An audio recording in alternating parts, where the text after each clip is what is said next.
artists, welcome back to Meet the Masters. Our artist for this month is Andy Warhol. Andy was born in Pittsburgh, Pennsylvania, and he was raised in this home. His parents were immigrants from Slovakia, and he had two siblings. So here's a photograph of Andy, his mother, and his brother John. Now, unfortunately, in third grade, he got very sick and he had to stay in bed most of the day. And so, in order to keep himself occupied, he liked to listen to the radio, draw pictures, and read magazines, especially the magazines that had photos of movie stars and celebrities. This is when he became very interested in pop culture and fame. So after graduating from high school, he attended Carnegie Mellon University and he studied commercial art. He was also part of the Student Art magazine and he illustrated covers like this one seen here. It was called the Cano magazine. So after graduating from university, Andy began developing his blotted line technique. And what that is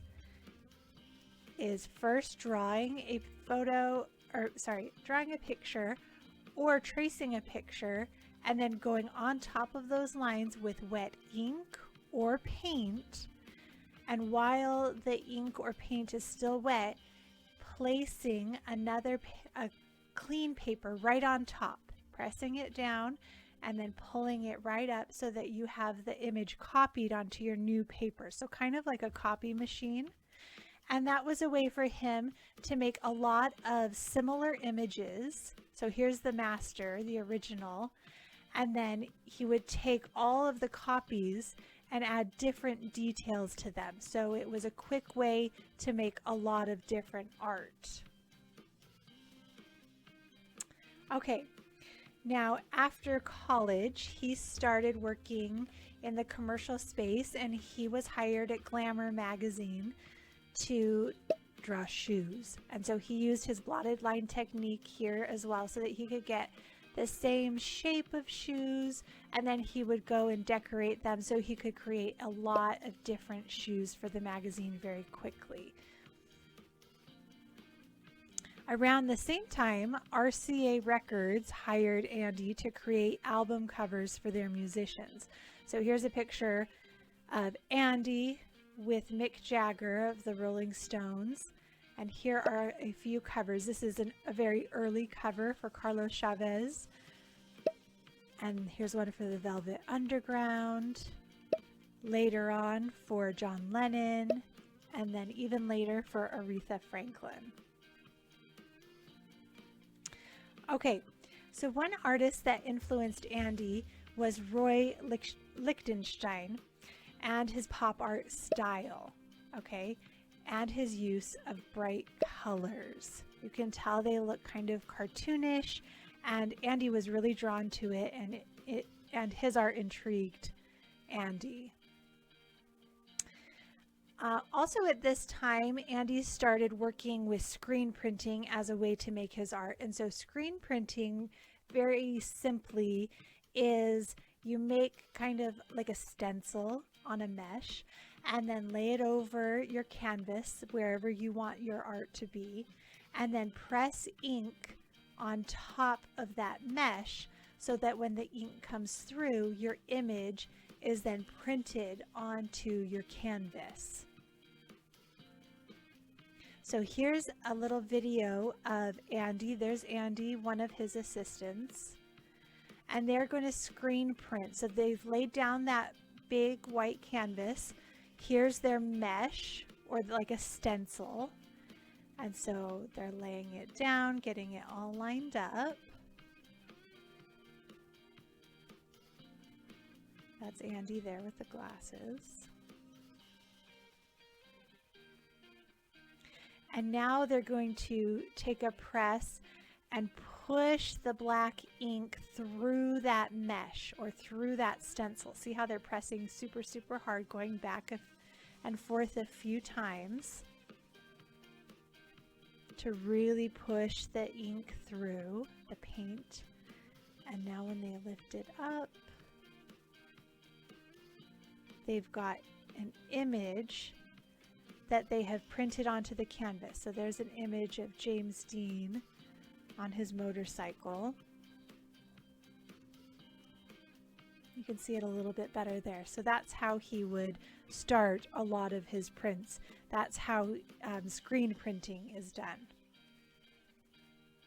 Okay, here's another image of him working on a screen print. And here's one where he has made a screen print of the actress Elizabeth Taylor. So here you can see it's in black and white. And then after he had screen printed it with the black ink, then he would go back with color and he would add color. So it's kind of interesting. He would use lots of bright colors like Lichtenstein, but they wouldn't be exactly right in the lines and super realistic.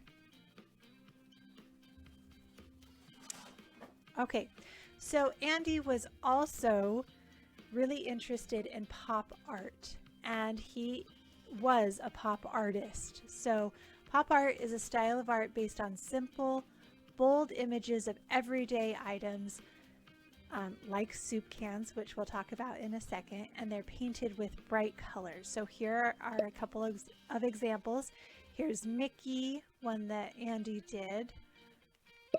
And here's another. You could even, sometimes they would also do comics. So here's one that he did with Superman.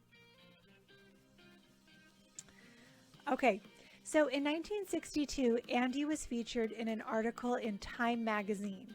He presented his first of many Campbell soup cans. So here is a screen print that he did. And when people asked him why he was so focused on Campbell's soup cans, he said it was because that's what he ate for lunch every day. All right, later that year, Andy presented an exhibition at the Stable Gallery owned by Eleanor Ward. So here's Eleanor Ward outside of her gallery. And here is where he first presents his iconic images of Marilyn Monroe, 100 Campbell soup cans, you can see there, all lined up together, 100 Coca-Cola bottles lined up together, and 100 $1 bills that he screen printed all of them. Some of them he would add bold colors to. This one he did not with the dollar bills.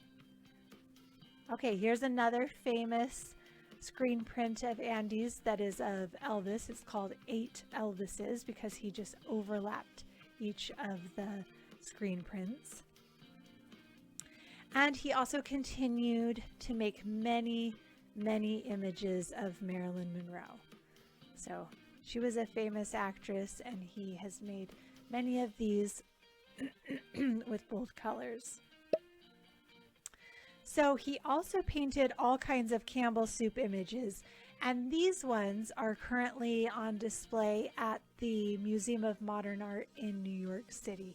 So you can, if you look closely, there's all different flavors, but in that same iconic imagery of Campbell's soup cans. All right, so a couple of years later, in 1964, Andy had his second art exhibition at the Stable Gallery. And for this exhibit, he printed on blank cardboard boxes, and he would print the designs of commercial products. So right here you can see there's a bunch of boxes here for Brillo pads. Those are ones that he created.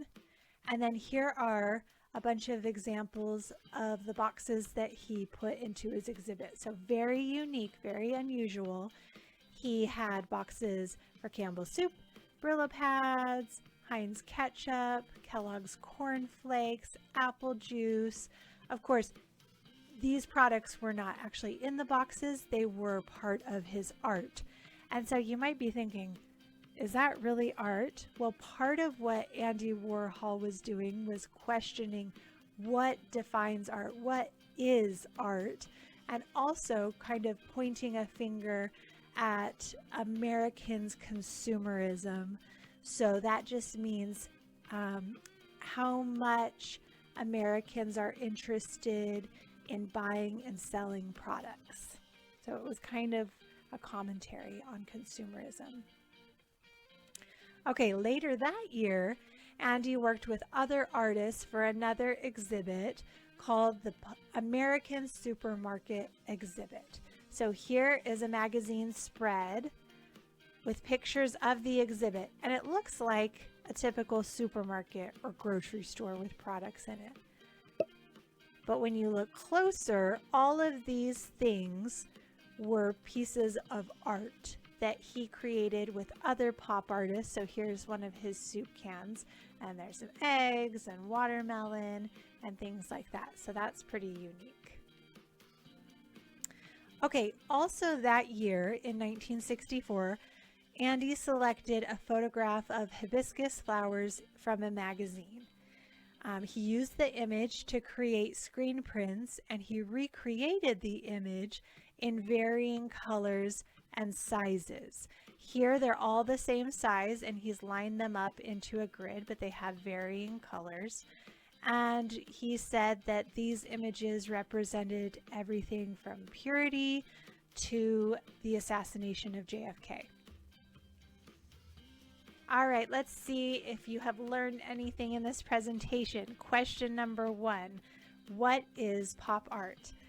A, paintings made with soda. B, a style of art based on simple, bold images of everyday items, such as soup cans, painted in bright colors. Or C, drawings made with one continuous line.